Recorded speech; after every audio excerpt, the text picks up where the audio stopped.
welcome to the second lesson on the WH questions.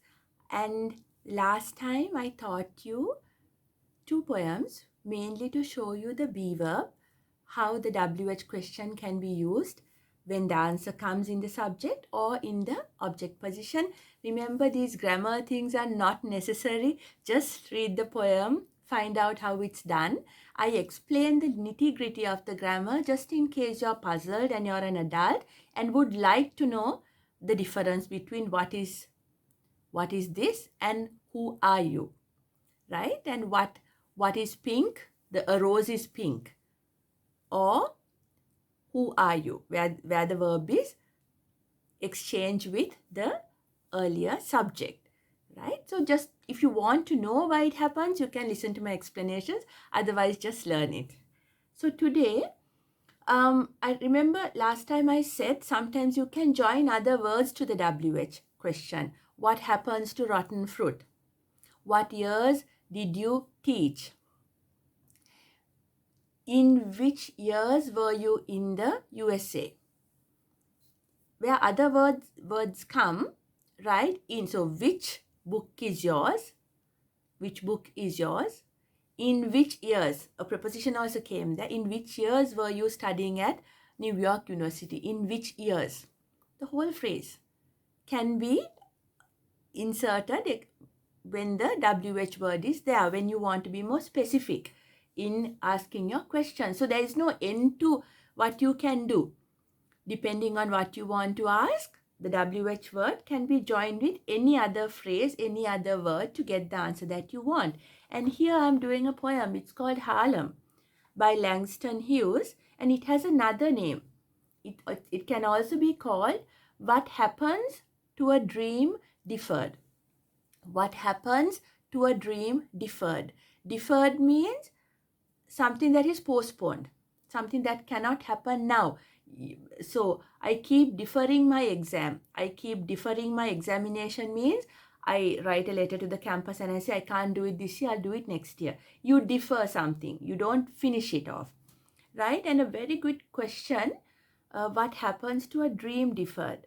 A very good question, because I think what's happening in Sri Lanka right now is about dreams being deferred and young people saying enough. Okay, it's a very good poem for the times. I will again do this at Dvibhashane where you'll hear the Sinhala also.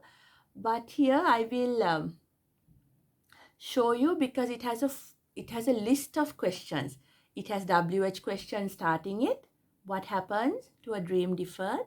And after that WH question, it goes on to yes, no questions. Asking, does this happen? Does this happen? Does this happen?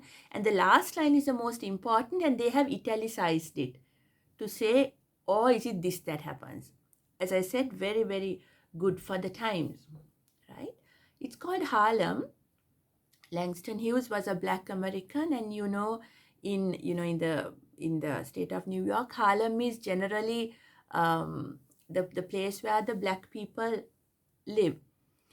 And it wasn't very fair. I'm not sure whether it's still very fair now, but so by calling it Harlem, Langston Hughes is drawing attention to the fact that it's about it's probably about Black people's dreams or about unfairness or what happens, right? So let me read it first, and then we'll discuss the question form, all yes, no, and the WH that comes in it.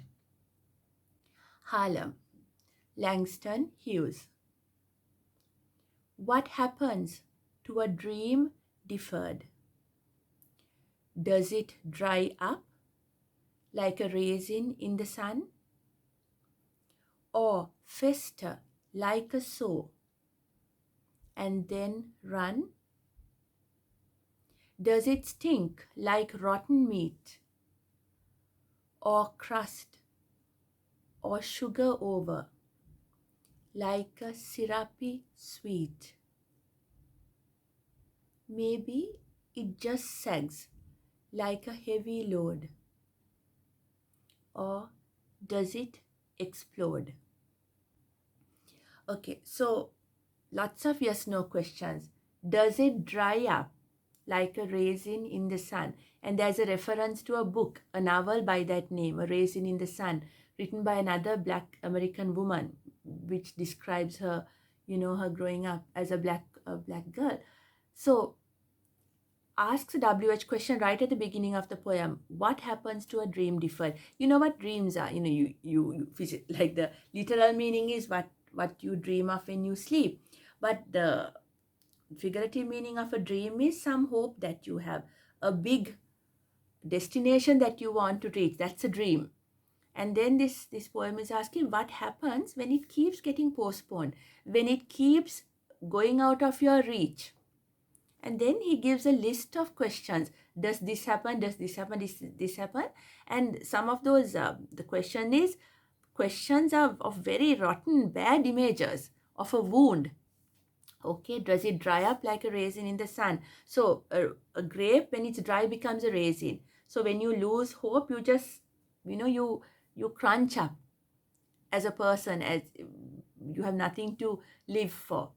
Or fester like a sore and then run. Sore is a wound.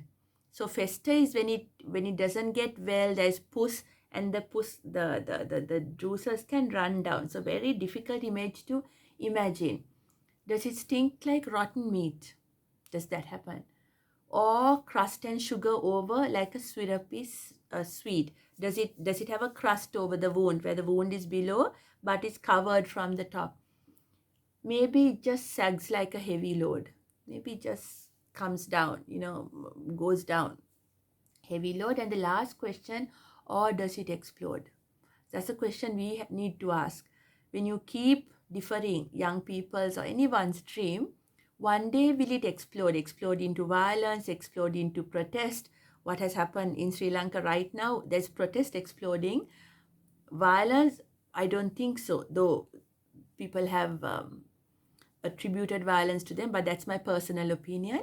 So does it explode? Now we've seen it exploding in 71 and in 88, 89 in the JVP insurgents. See, we saw it explode. So it's a question, what happens to a dream deferred?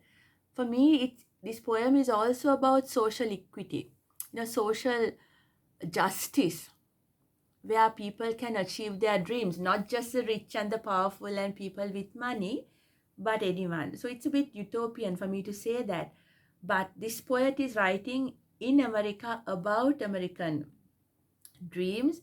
And if you are a reader of world history, you know that riots are occurrences even in Europe, which we think is a developed country from this side, because we've seen how black people fight, how Black Lives Matter is a very recent movement. Just before the pandemic hit, it was burning right throughout Europe, and the USA.